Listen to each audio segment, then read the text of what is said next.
What's going on, guys? This is Ryan with the RK Outpost, and the Galactic Starcruiser Hotel finally had its maiden voyage a few days ago, and Disney Star Wars made sure that all the influencers, all the shill media members were there in exchange for a free trip, and in exchange for exclusive videos, exclusive materials, all of these things that go with it. They had to give it a good review, and that's obviously what we've seen happen. But with all of the people out there trying as hard as they can to convince you that it's worth spending over $1,000 a night to go to this, they even can't deny that the rooms have been pretty disappointing. And look at this right here, this headline, Windowless Bunker. First reviews of Disney's $5,000 Star Wars hotel are in. And this is from SF Gate, which has been one of the only media outlets, to be honest, that's been routinely critical, I suppose, of the Star Wars Galactic Starcruiser Hotel. They've gone in on it a couple times. Here, they're kind of just showing everyone's reaction to these rooms, which I think is very interesting. And there's no doubt when we go down, you can see these rooms. They don't look particularly roomy. They look very cramped. They look very crowded. And they may even be designed that way to make sure you don't spend any time in there. They want you out and about. They want to be upcharging you. They want you to buy drinks. They want you to do all of these things while you're already paying $6,000 to come there for 48 hours. But let's read through this because there's some interesting responses, even from media members who are basically paid to give a good review. Ahead of its grand opening, the first reviews for Disney's eye-wateringly expensive Star Wars hotel are beginning to roll in. The Star Wars Galactic Starcruiser at Disney World opens to the first paid guest March 1st, but last week it hosted members of the media and popular YouTube and TikTok channels for a free preview. The hotel, which only offers a 2-night stay, is billed as the ultimate immersive Star Wars experience. Guests are encouraged to dress up. Disney provides some pricey options on its site. I'm sure they do. Take part in special missions and enjoy an excursion to the planet Batuu, also known as Star Wars Land. Of course, Galaxy's Edge, the disappointment that was. For 2 adults, the starting price is about $5,000. For 3 adults and 1 child, it's nearly $6,000. And I did see some people like, what? They let 3 adults stay in a room with 1 child. What they mean, likely, is the same way that Disney prices all their stuff. If you're 10 years or older, you're considered adult in terms of ticketing, pricing, and things like that. That's probably why it's phrased that way. Reviews so far are generally positive, particularly praise the character actors who carry the experience, with a few caveats. Because the hotel itself, called the Halcyon, is supposed to be a luxury cruise ship in space, the biggest complaint is that the rooms are small and cramped. Standard rooms have a queen bed, bunk beds, and an additional pull-out sleep space, which means it theoretically is able to sleep 5 people. But most reviews agreed it would feel tight with even 3, especially considering the bathroom only has a single sink. And we do have some pictures. I can show you some images of the Galactic Starcruiser Hotel. There's the bed they're talking about. Those are your bunk beds, your berths as they call them, because, hey, you're in space.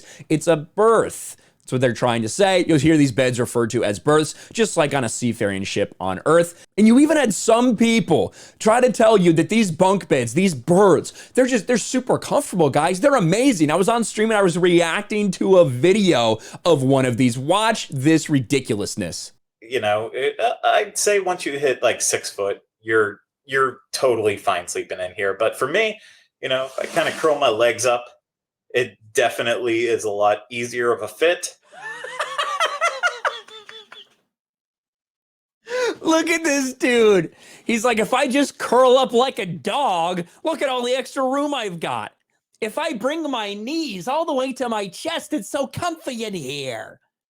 So like I said, they will do anything to try to convince you that you need to stay here. There's the little pull-out bed that looks like a baby changing table. That's how small that looks. I will say they did a good job of making a ton of storage everywhere, things that are able to pop out of walls because it is a very, very small space.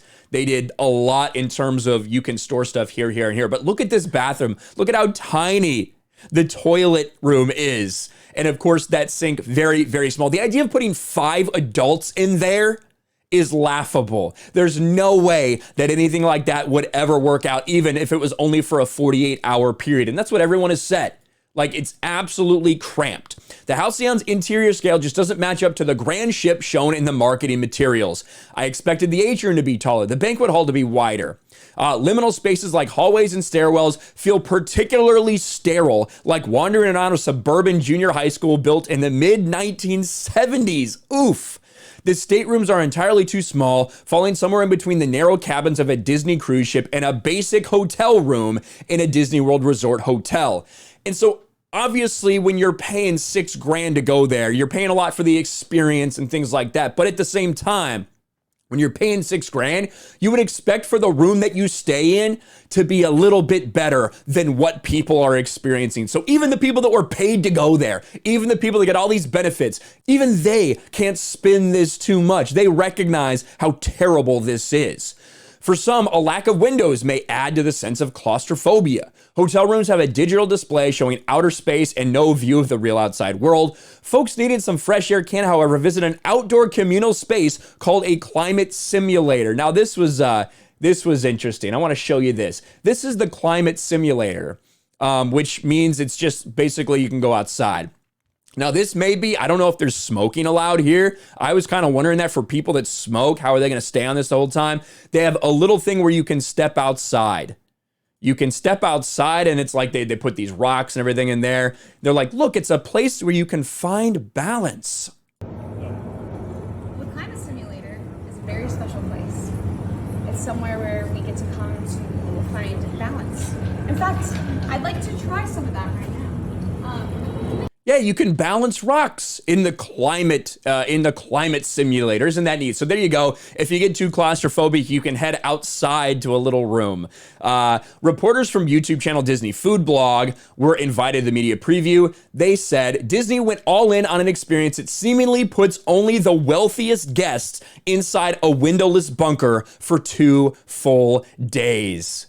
2 full days. Now, obviously, there's a lot of people that are out there shilling hard for this. They're doing their job. We had all those reports from people inside that said, basically Disney pressures you to give a positive review. Because if you don't get a positive review, you're never going to come back. They tell you what to say. They tell you how you're supposed to say it. That's how this works. That's how these free previews are working. And their job, these people who sacrifice their integrity to go give these positive reviews, they're playing a part to make sure that they can convince everyone to drop $6,000 on this. Even if maybe you really can't afford it, they're gonna try to do their best to convince you to spend $6,000 on Disney's Galactic Starcruiser Hotel, to stay in a windowless bunker, as even some of the shills are calling it, which is pretty crazy. Just some of the many things we're hearing about the Galactic Starcruiser Hotel. There's really only so much you can do to spin it when you see some of the videos that are out there and how cringe it is and how ridiculous it looks. But they're doing their best. Let me know your thoughts about all this in the comments below. Smash a like button, subscribe to the channel, ring the bell for notifications, share this video out there, and I'll talk to you later. Thanks for watching, everyone. And a huge shout out to my patrons. I appreciate you guys so much. Want to follow me on Twitter or Instagram? Check out the description below. You'll find links to my P.O. box and my Patreon as well. And I'll talk to you guys later.